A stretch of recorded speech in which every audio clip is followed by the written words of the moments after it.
Salam Sikat. Rekan-rekan pemirsa Sikat, jumpa dengan saya Romo Dodi dalam edisi spesial Sikat Pendalaman Iman APP yang pertama. Tema APP Keuskupan Purwokerto pada tahun ini adalah menghidupi keutamaan di tengah pandemi. Dan tema APP yang pertama kali ini kita akan mendalami tema beriman di tengah pandemi. Kali ini saya akan ditemani oleh teman-teman yang sangat berkualitas. Tapi sebelum kita ngobrol-ngobrol dengan mereka, kita akan menyaksikan dulu film singkat yang menjadi bahan pokok APP yang pertama beriman di tengah pandemi ini.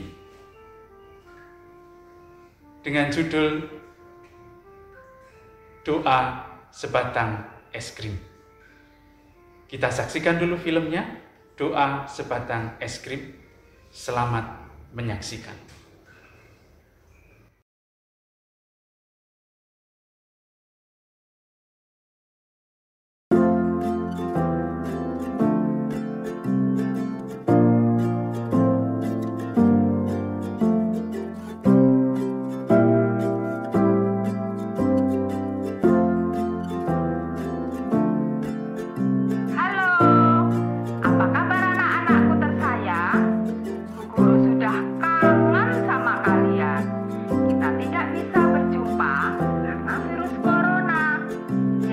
Banyak orang menderita, maka kalian hati-hati ya. Jangan lupa pakai masker, bawa hand sanitizer, dan tisu. Oh ya, jangan lupa berdoa.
Doaku harus kabulkan.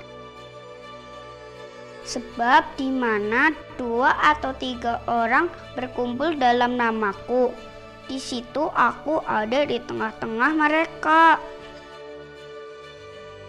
Lah, aku sendiri Tuhan tidak hadir, apalagi mengabulkan doaku. Oh ya, aku harus mengajak teman.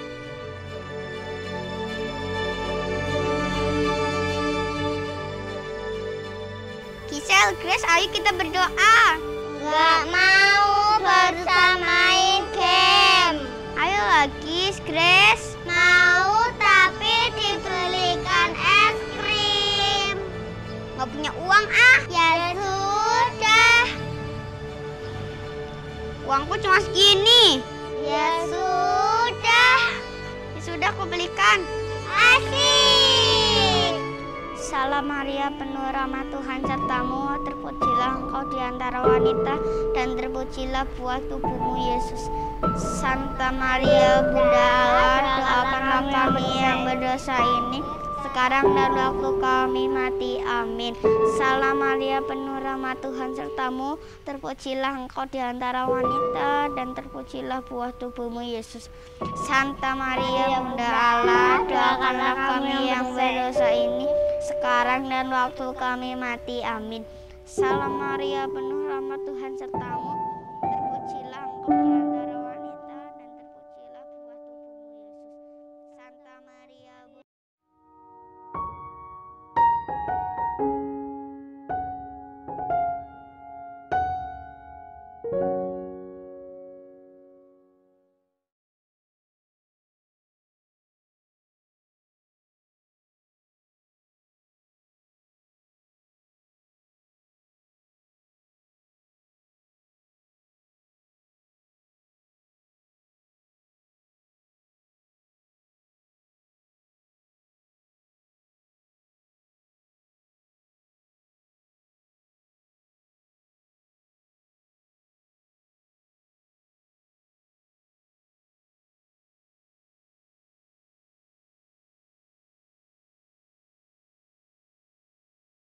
Baik rekan-rekan pemirsa Sikat yang terkasih, demikian tadi film doa sebatang es krim ya, Sister. Iya. Itu menjadi bahan utama pertemuan APP kita di Keuskupan Purwokerto. Ya, rekan-rekan yang terkasih, kali ini kita jumpa dalam Sikat edisi yang spesial karena kita membuat ini dalam rangka pendalaman APP, aksi kuasa pembangunan yang pertama. Oke, langsung saja. Kali ini saya ditemani oleh teman-teman saya yang sangat berkualitas. Ada Suster Hermin OP yang ada di tengah ini, lalu yang di sebelah kirinya Bruder Robert FC. Ya. Mungkin kita kenalan terlebih dahulu dengan teman-teman saya yang sangat berkualitas dan viral ini pasti ya. Lebay. Viral. Kita mulai dari ladies first ya, Suster Hermin. Suster Hermin OP. Ada nama OP Suster di belakang. Mungkin Suster bisa cerita sedikit apa itu OP, lalu Suster siapa sih nama biara mungkin ya, lalu masuk OP tahun berapa, lalu kenapa milih OP, sekarang berkarya di mana, mungkin Suster bisa cerita. Silakan Suster. Terima kasih Romo. Saya nggak usah nyebut nama saya kan tadi udah disebutkan. Ya. Suster Hermin. OP itu dari singkatan Ordo Pewarta atau bahasa Latin Ordo Predicatorum. Iya. Nah, kalau tadi ditanya mengapa saya masuk OP, sebenarnya panggilan itu yang saya yakini sebagai misteri ya. Saya nggak milih sebenarnya Romo, hanya punya keinginan saja saya menjadi seorang suster. Memang cita-cita saya sejak TK sebenarnya. Nah itu memang jatuh bangun, hilang, muncul lagi, hilang, muncul lagi. Nah, sampai akhirnya saya kerja sebagai guru, lalu itu kuat sekali. Jadi mengapa saya katakan kuat, saya bisa mengesampingkan semua ya hobi saya, kesenangan saya. Saat saya masih naik daun, masih mudika, masih ya istilahnya masih enak dilihat ya gitu. Sekarang sudah nggak enak dilihat, udah. Ya, dalam artian itu maka saya hanya minta pembimbing rohani saya ingin masuk, dan saya waktu itu memang ditantang. Suster mau karena melihat keaktifan saya dan saya ya kegiatan apapun hampir semua saya ikuti dan semua orang kenal saya. Jadi waktu itu sempat saya istilahnya menjadi apa ya, patokan untuk fashion apa mudika itu loh. Jadi kalau saya pakai ini nanti lainnya pakai seperti itu saat itu. Jadi saat dimana saya itu masih dalam puncak-puncak ya, lalu tapi saya mengapa ditantang Romo rohani saya, pembimbing saya, kenapa kamu jadi kamu ingin suci katanya gitu. Lalu Romonya menegaskan kalau menjadi suci tidak harus dipiara, kamu menjadi ibu rumah tangga itu juga bisa suci. Nah seperti itu. Tapi kenapa keinginan saya masih terus tidak, saya mau jadi suster gitu. Akhirnya ya coba kamu ke sana, ke biara ini, ke biara termasuk ditunjukin CB, Ursulin, beberapa kongregasi ya. Tapi saya mencoba di OP dulu, nanti tinggal aja live in seminggu atau 2 minggu. Tapi sudah itu saya ke sana live in, tidak live in, hanya datang pas pemimpin komunitasnya ulang tahun. Nah, terus di situ ada keraman, pokoknya di situ saya lalu menemukan siapa saya kemana. Nah akhirnya, jadi saya tidak memasuki aspiran, langsung postulan. Jadi diterima langsung Juli saya ke sana, lalu Agustus saya suruh masuk postulan. Karena jadi sudah istimewa. Koleksi dulu itu. Tidak, hanya datang bertamu, rencananya mau live in, tapi ternyata sudah masuk postulan saja, langsung masuk. Jadi panggilan itu misteri. Jadi saya sebenarnya nggak ingin masuk OP, tapi Tuhan tunjukkan di sana. Mungkin OP kan Ordo Pewarta, banyak omong. Nah itu karakter saya memang. Karena saya kalau 1 menit diam, aku meniru, Romo langsung kaku. Mungkin itu ya Romo ya, sedikit. Terima kasih Sister Hermin. OP Ordo Predicatorum. Katorum periode Katorum atau Ordo Pewarta. Pewarta. Tuh Suster Hermin. Sekarang berkarya di bagian apa Suster Ya. Robert? Ya, ini juga termasuk karya baru yang dipercayakan kepada saya, yaitu karya kesehatan. Saya di Yayasan Santo Dominikus de Guzman. Suatu karya yang sangat baru buat saya, dan saya dituntut memang harus banyak belajar. Karena background saya itu sosial loh. Saya antropolog. Lalu saya sempat di pendidikan juga, ya, tapi akhirnya saya disuruh ke karya kesehatan yang bagi saya sesuatu yang baru. Tapi saya hanya punya keyakinan dan percaya Tuhan mengutus saya, berarti Tuhan menemani saya. Nah, itu. Terima kasih. Begitu, Romo. Ini yang membawai Elizabeth dan beberapa klinik Iya, lain Robert iya. Foster ya, bagian kesehatan. Nah, kliniknya kami tidak di sini, namun di Rawaseneng dengan di Cimahi. Masuk yayasan sini. Iya, masuk yayasan sini. Lalu yang besar itu di Rumah Sakit Santa Elizabeth. Iya. Nah, itu perjuangan buat saya, tapi ya saya percaya Tuhan mulai, Tuhan akan menyelesaikan. Amin. Amin. Amin. Terima kasih Sister Hermin.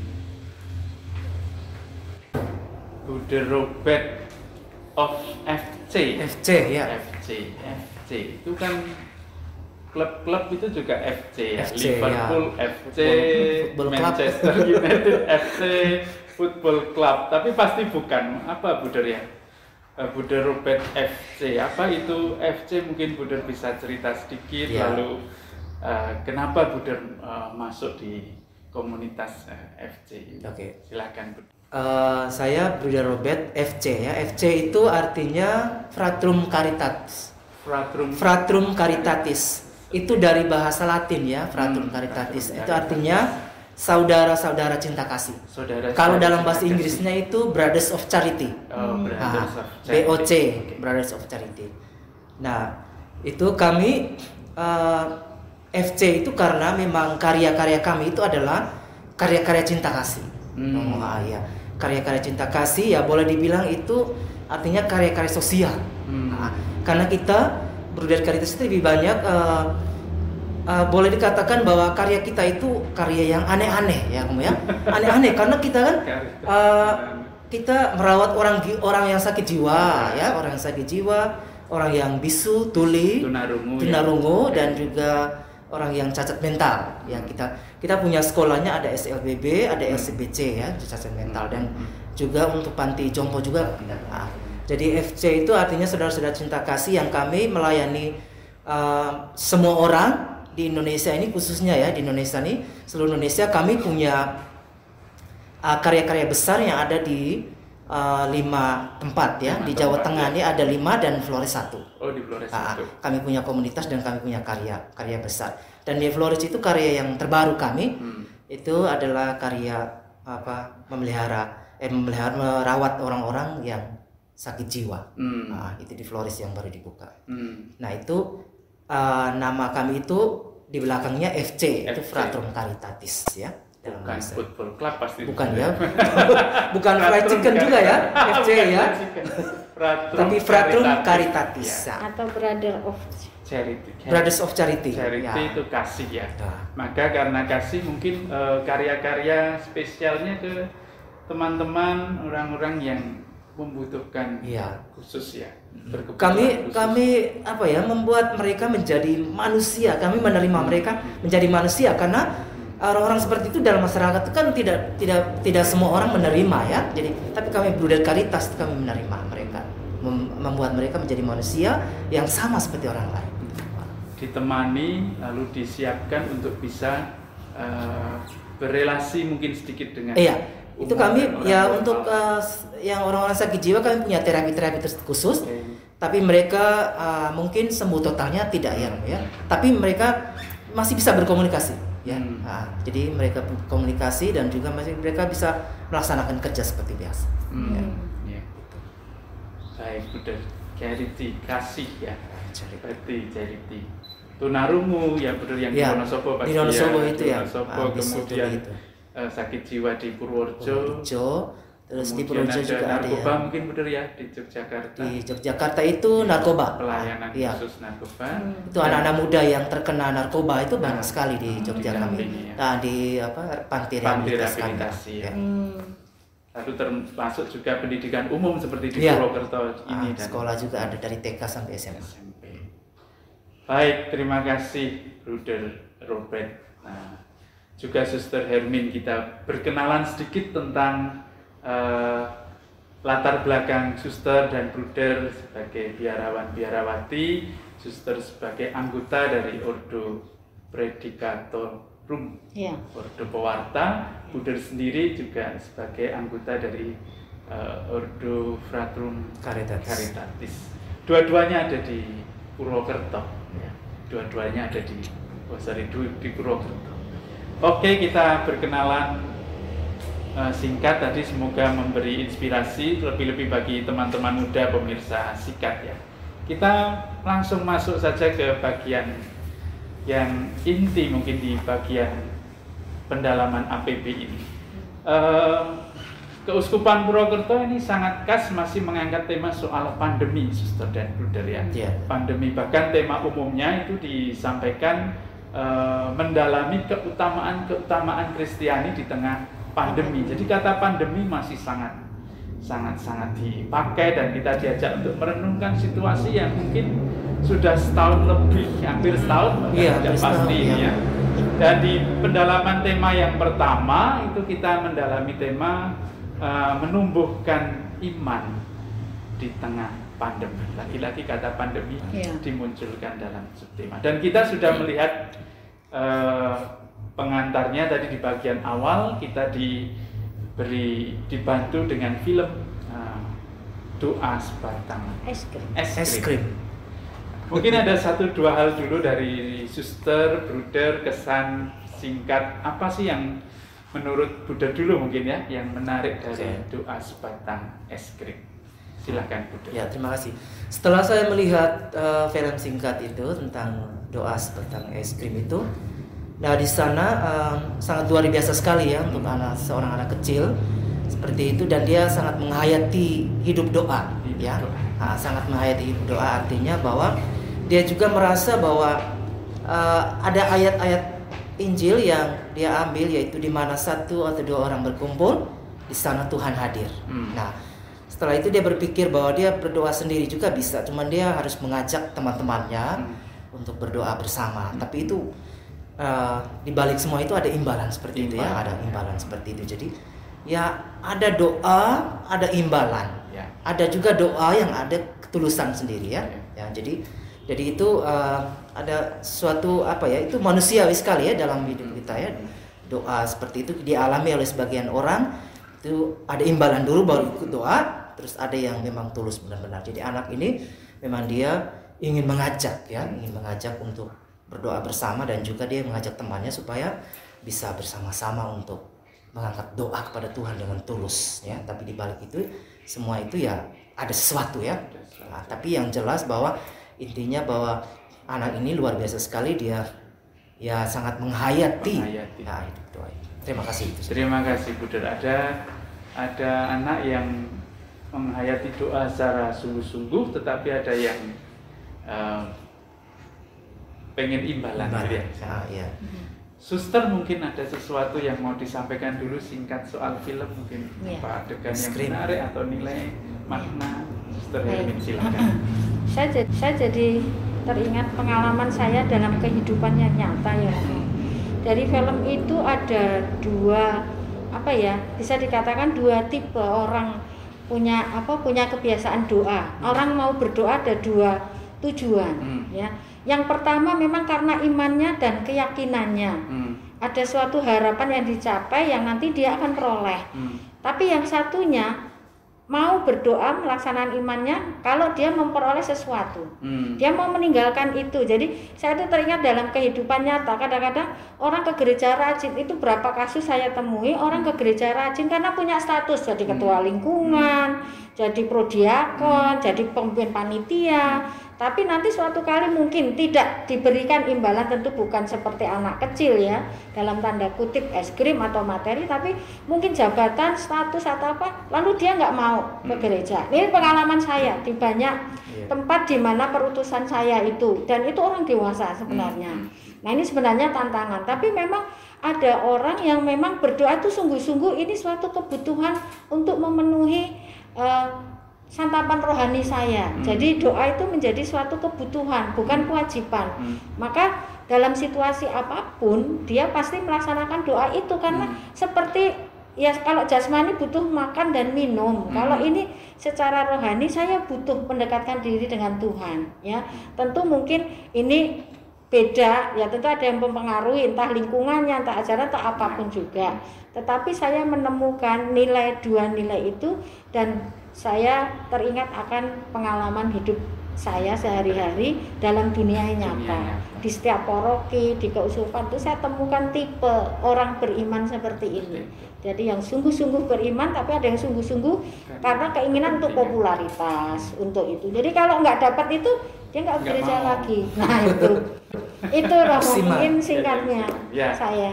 Terima kasih Suster. Jadi ada ajakan dari film ini untuk menghayati doa secara tulus, tapi juga menjadi cermin di keadaan real sekitar kita ya, bahwa ada yang berdoa karena kepentingan, karena status macam-macam. Betul. Oke, terima kasih Suster. Mungkin sekarang saya akan bertanya untuk Bruder Robert ya. Ini khusus terkait dengan pandemi. Pandemi itu kan kita tahu sudah hampir setahun ini ya, membuat kita punya banyak reaksi macam-macam.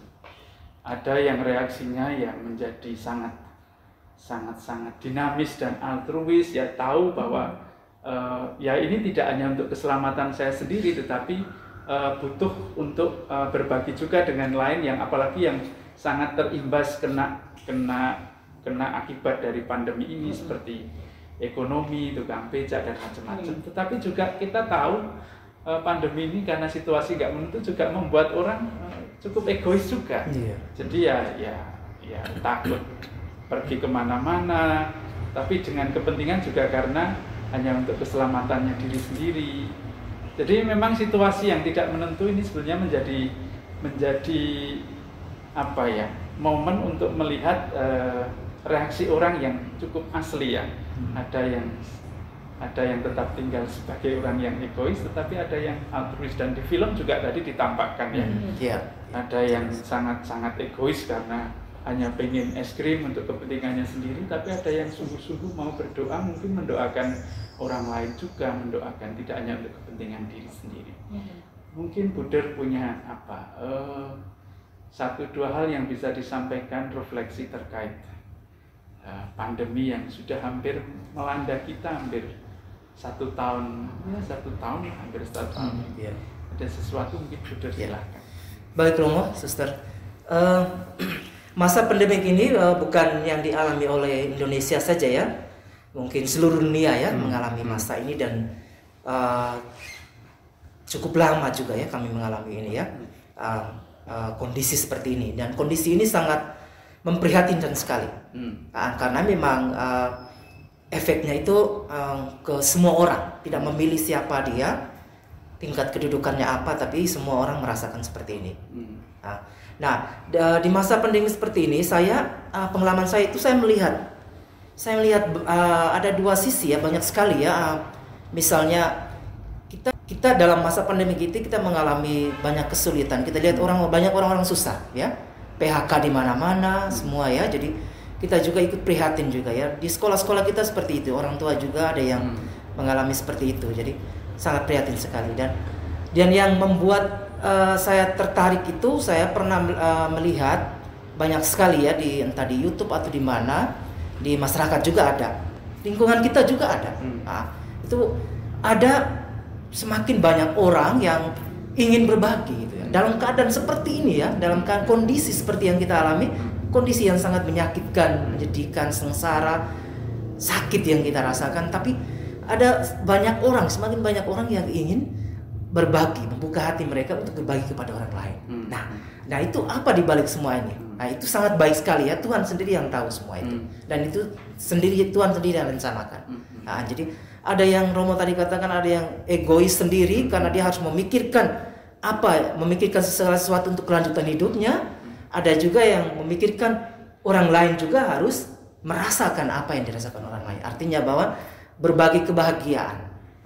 Jadi saya lihat di masyarakat juga banyak sekali orang berlomba-lomba atau apa ya, dengan ketulusan hati. Kita tidak tahu ya seperti apa mereka, tapi itu adalah sesuatu hal yang positif yang ditunjukkan kepada banyak orang, bahwa dalam masa seperti ini tapi banyak orang masih bisa membantu, ingin membantu, ingin berbagi rezeki, berbagi apa yang mereka miliki kepada orang lain. Jadi dalam bentuk apapun. Misalnya sekarang juga ada yang kecelakaan di mana-mana, ada yang banjir dan sebagainya, itu banyak sekali orang ingin membantu. Karena apa? Ingin merasakan. Karena mereka juga ingin bahwa orang lain juga merasakan kebahagiaan seperti yang mereka rasakan. Jadi berbagi dalam hal apapun itu. Jadi tidak melihat apapun juga ya. Jadi dalam masa pandemi seperti ini, mereka tetap kuat ya, tetap kuat dalam iman mereka. Itu berbagi itu iman, termasuk iman ya, salah satu bentuk iman mereka. Bentuk iman mereka itu, bahwa mereka tetap masih kuat, percaya kepada Tuhan, bahwa Tuhan akan memberi segala sesuatunya. Jadi banyak sekali orang-orang yang berbagi ini, berbagi itu ya, dalam bentuk sarimi, minyak, beras dan sebagainya itu.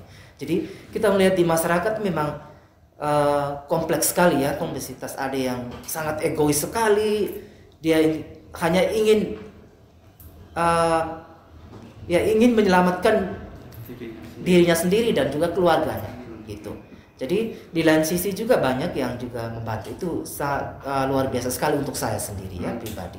Jadi mari kita semua sama-sama dalam masa pandemi ini kita tetap kuat dalam iman, tetap setia, dan juga kita harus saling berbagi satu dengan yang lain. Terima kasih. Oke, terima kasih Buder. Jadi mungkin bagian dari bentuk perwujudan iman ya Buder ya. Meskipun di tengah situasi pandemi, situasi yang mungkin bagi kita sangat menyulitkan kadang-kadang karena tidak menentu, juga kita juga tidak tahu, bisa jadi kita tertular tiba-tiba.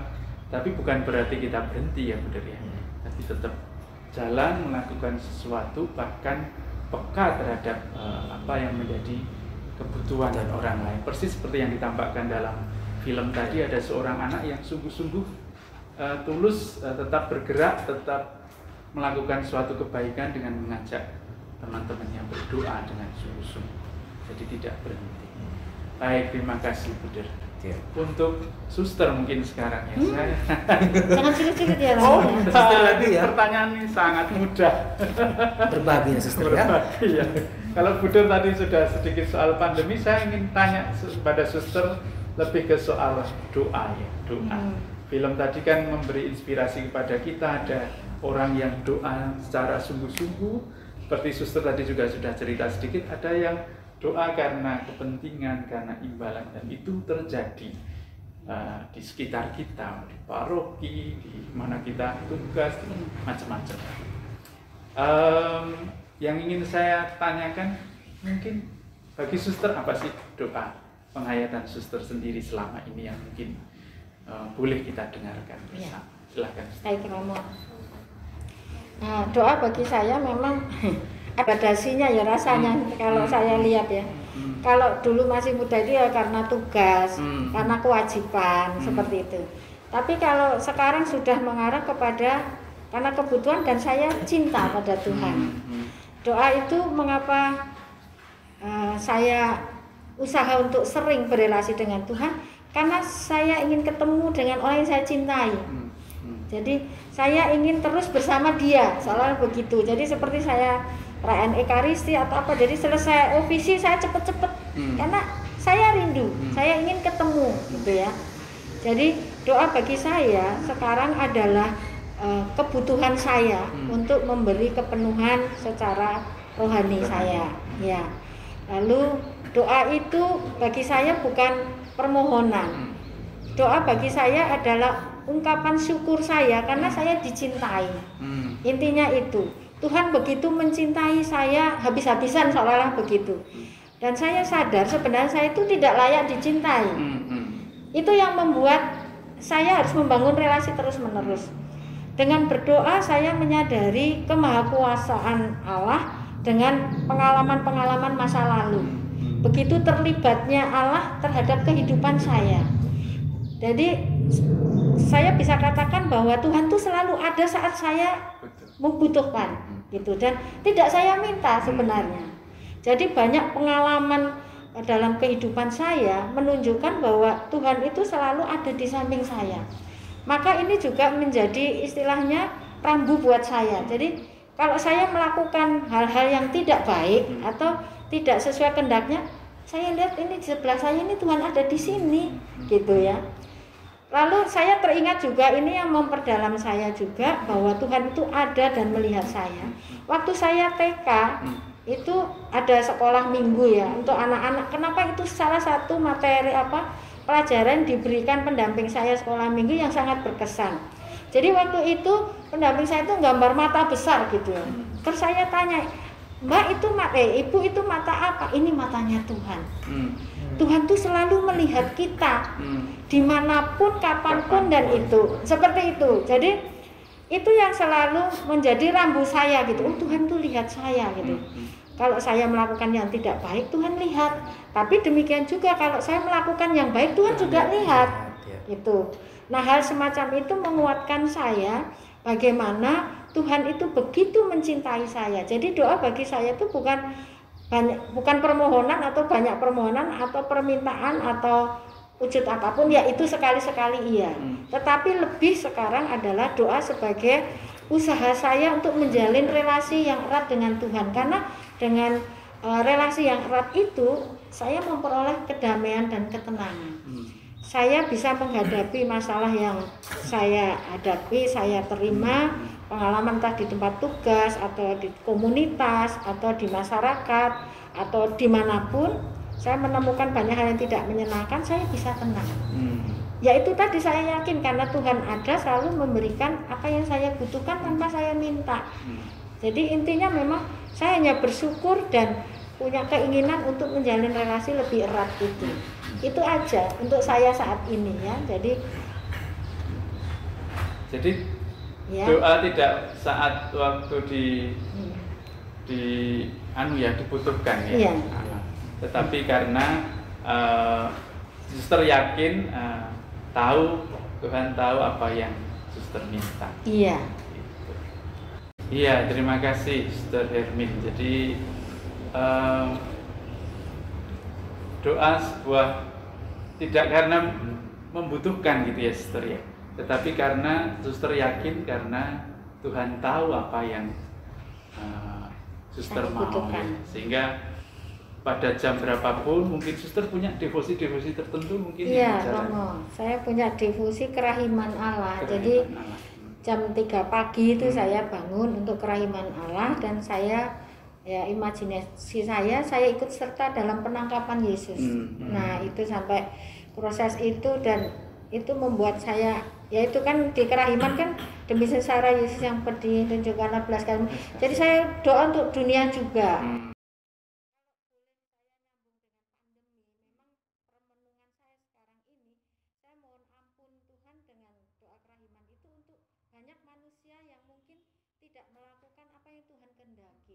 Orang egois iya, orang mencari ambisi iya, mencari banyak waktu untuk kesuksesan bisnis, komunikasi relasi dengan keluarga, orang-orang terdekat, dan lalu dari segi misalnya dunia politik, orang menjatuhkan, orang menggunakan wewenangnya. Jadi banyak peristiwa dalam dunia ini yang sebenarnya Tuhan tidak berkenan. Kalau mungkin menasihati satu-satu mungkin waktunya cukup banyak untuk manusia, tapi Tuhan berikan pandemi ini seolah begitu. Jadi otomatis kita diajak untuk berefleksi diri bahwa kita itu tidak ada apa-apanya di mata Tuhan. Jadi kita harus, yang tadi dikatakan Bunda, kita harus mulai melihat bukan diri saya, tapi mari kesengsaraan bersama. Kita kerjasama, solider, kita berempati. Jadi kita menunjukkan iman kita bukan dengan kata-kata. Kalau saya waktu khotbah hanya khotbah saja, tidak. Tetapi lebih pada action nyata, karena itu iman itu ditunjukkan oleh perbuatan itu gitu. Jadi kalau saya iman Katolik utama adalah perbuatan kasih, ya kita tunjukkan, tidak harus hal yang besar-besar, tetapi juga mungkin hal-hal yang kecil, perhatian dan sebagainya. Nah di komunitas kami kan sekarang ada suster tua lagi dikirim sakit.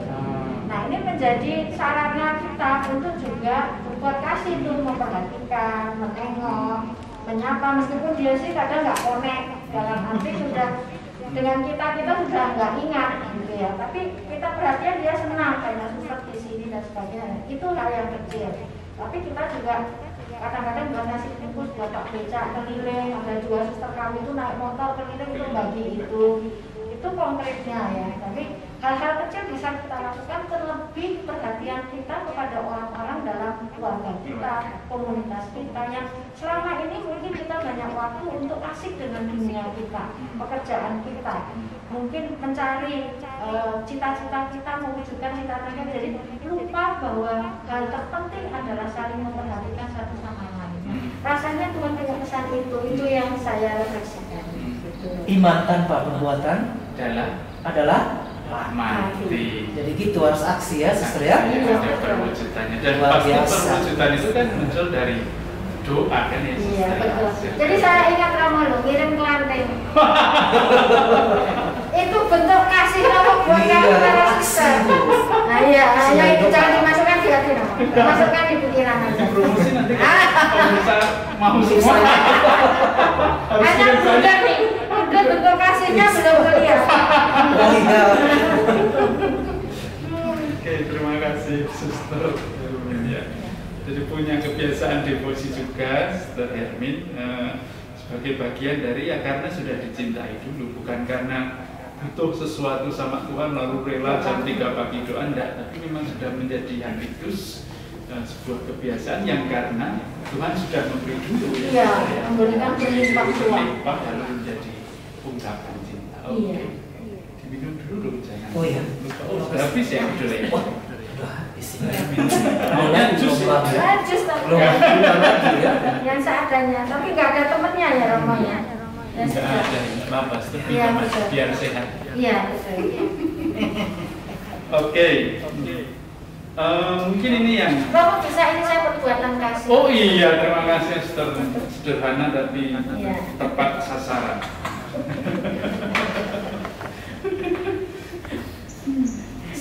Oke, terima kasih Suster. Mungkin yang terakhir ini ya. Iya. APP pertama ini kan kita diajak juga untuk merenungkan iman Abraham ya, dari kitab Kejadian. Betul. Itu pasti sangat menginspirasi bagaimana kisah Abraham. Kita diajak untuk belajar beriman dari kita. Tahu dia memang teladan iman yang cukup qualified ya, berkualitas. Mungkin ada 1-2 hal yang bisa Bruder dan Suster sampaikan kepada pemirsa Sikat ini soal ada inspirasi apa dari Abraham soal iman, Bruder dan Suster, silakan. Mungkin Suster dulu dari first ya. Biasanya. Terima kasih. Berkaitan dengan Abraham, ini memang 2 figur dalam kitab suci Perjanjian Lama itu memang Abraham. Perjanjian Baru adalah Maria buat saya, tokoh orang beriman yang sangat luar biasa. Jadi 2 pribadi ini yang sangat menginspirasi saya bahwa beriman itu bukan berarti menyelesaikan semua masalah. Bukan beriman itu kita memperoleh banyak hal yang kita butuhkan, tidak. Tapi seperti iman Abraham, saya itu terinspirasi dengan pergulatan batinnya saat dia lagi sedang senang-senangnya memperoleh keturunan yang dijanjikan, tapi kemudian melihat anaknya bermain ini sungguh menyenangkan, dan saya membayangkan betapa bahagianya sudah lama tidak punya anak lalu punya anak. Itu sesuatu yang sangat luar biasa yang diharapkan oleh sebuah keluarga, apalagi yang punya kekayaan tentunya. Ini pasti untuk nanti keturunannya diberikan itu. Kalau tidak punya keturunan kan bingung. Nah, tetapi dalam kebahagiaan itu Tuhan masih menguji lagi. Nah, iman Abraham di sini menunjukkan, menginspirasi saya bahwa perjalanan iman seseorang itu tentu tidak mulus ya, seperti iman Abraham itu lalu diuji apakah masih tetap setia atau enggak. Kalau di dalam kehidupan Abraham kan cobaannya cukup berat, kebahagiaan dengan putra yang sangat ditunggu-tunggu berpuluh tahun, tapi akhirnya diminta untuk dikorbankan. Sesuatu yang memutus mata rantai kebahagiaan yang sangat gelap gulita mungkin saat itu ya. Saya mencoba membayangkan perasaan Abraham saat menerima perintah untuk mengorbankan anaknya. Jadi sebagai manusia kita juga menghadapi banyak hal seperti itu ya. Percobaan atau pencobaan pengalaman tidak menyenangkan dalam kehidupan kita seringkali bertanya, aku kurang opo dong? Saya itu kurang beriman seperti apa? Dicobai sampai seperti itu. Contoh konkret aja saya, Romo, panggilan saya awal itu saya melepaskan semua yang kesukaan saya, pekerjaan saya. Ya, jujur saya pacar saya juga saya tinggalkan. Itu semua yang bahagiakan saya waktu itu, dan saya bukan main-main, saya dicintai dengan sepenuh hati ya. Mungkin karena saking cintanya, jadi kalau pergi saya harus suruhan orang untuk ngawasi.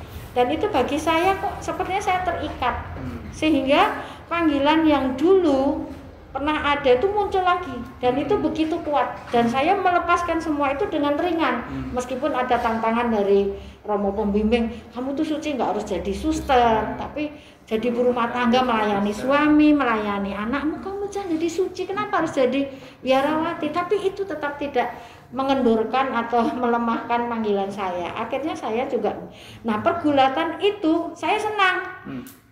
Apa yang saya inginkan itu dikabulkan Tuhan. Tapi dalam perjalanan saya novis pertama nggak salah, bapak saya dipanggil Tuhan. Kuliah kakak saya kok enggak jelas. Ibu saya sendiri. Jadi saat saya masih bekerja, saya bisa bantu orang tua, menyenangkan orang tua, bahkan saya sempat bisa membantu kuliah kakak saya. Itu suatu kebahagiaan dan bagi saya itu sungguh sangat menyenangkan. Tapi akhirnya itu semua penderitaan itu kayaknya beruntun. Saya sempat bertanya, Tuhan sebenarnya apa yang ingin kau kehendaki dari saya? Saya sudah melepaskan semua dan saya ikut engkau. Tapi kenyataannya bapak saya dipanggil, kakak saya tidak didampingi sekolah, ibu saya sakit. Sebenarnya Tuhan maunya apa? Nah, saya lihat Abraham mungkin pergulatan seperti saya kurang apa beriman dengan Tuhan. Tapi ternyata kok masih ada ujian seperti ini.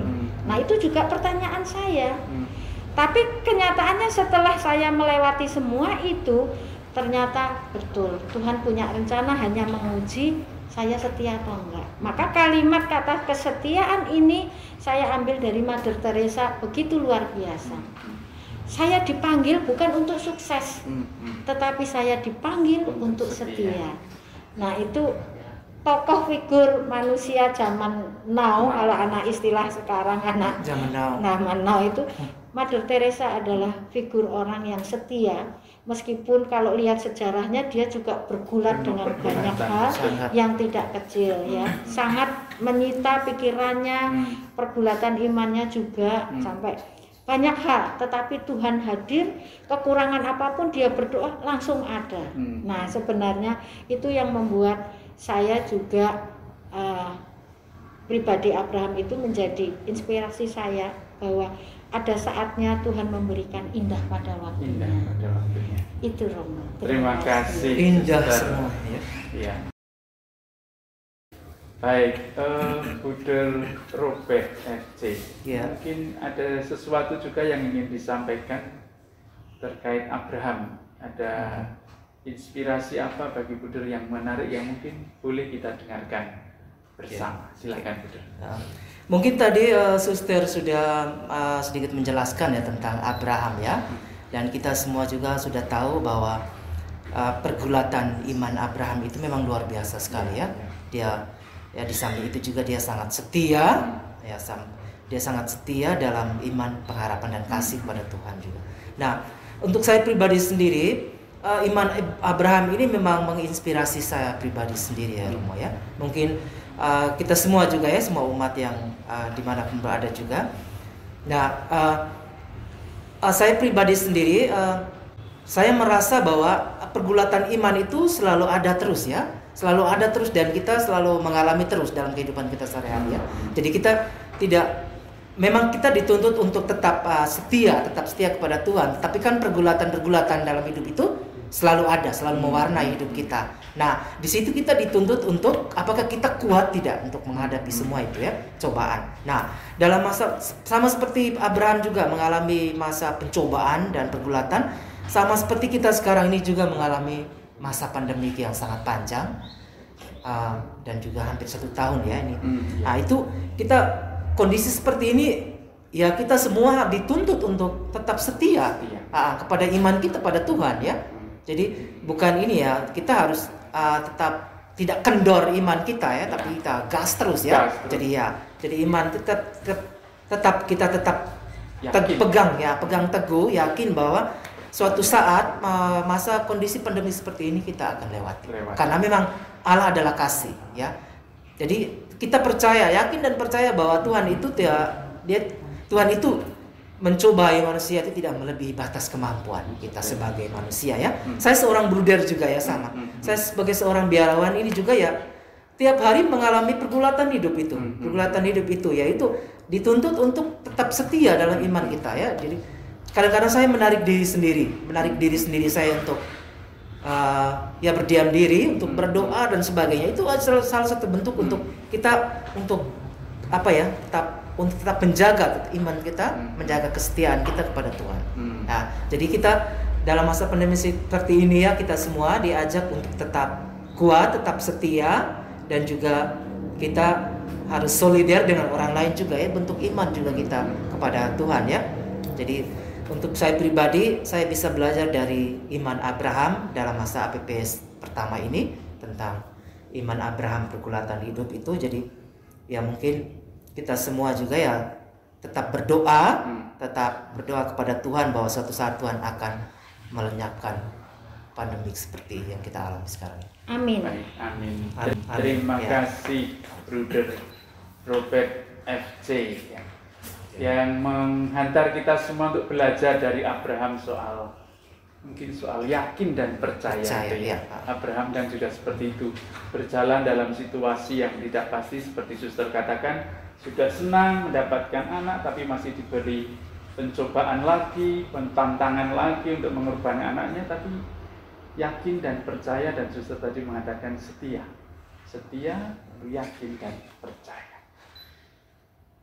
Suster, terima kasih sekali Suster Hermin OP yang sudah menemani dan hadir dalam kesempatan acara Sikat ini seputar iman Katolik, dan memberi kepada kami semua inspirasi tentang doa, juga pengalamannya yang sangat konkret sejak novisiat, meninggalkan semuanya tadi ya, pacarnya juga macam-macam semua, tapi konkret sekali dan menginspirasi kita semua soal bagaimana menghayati doa sebagai ungkapan cinta ya, karena kita sudah dicintai lebih dulu. Bruder Robert, terima kasih juga sudah hadir bersama kita semua dalam acara Sikat ini seputar iman Katolik, dan memberi kepada kita semua pemahaman refleksi yang menarik tadi soal pandemi ya. Situasi yang tidak menentu tapi kadang membuat kita egois tapi juga altruis, dan Bruder telah memberi inspirasi banyak kepada kita. Sekali lagi Suster Hermin dan Bruder Robert, saya ucapkan terima kasih telah berkenan hadir dan membantu kami semua untuk mendalami pendalaman APP yang pertama ini. Rekan-rekan Sikat yang terkasih, demikian tadi kita bersama Suster Hermin dan Bruder Robert dibantu untuk mendalami APP yang pertama, iman di tengah situasi pandemi. Semoga menjadi bekal bagi kita dan menginspirasi rekan-rekan semua. Terima kasih dan berkah dalam. Salam Sikat.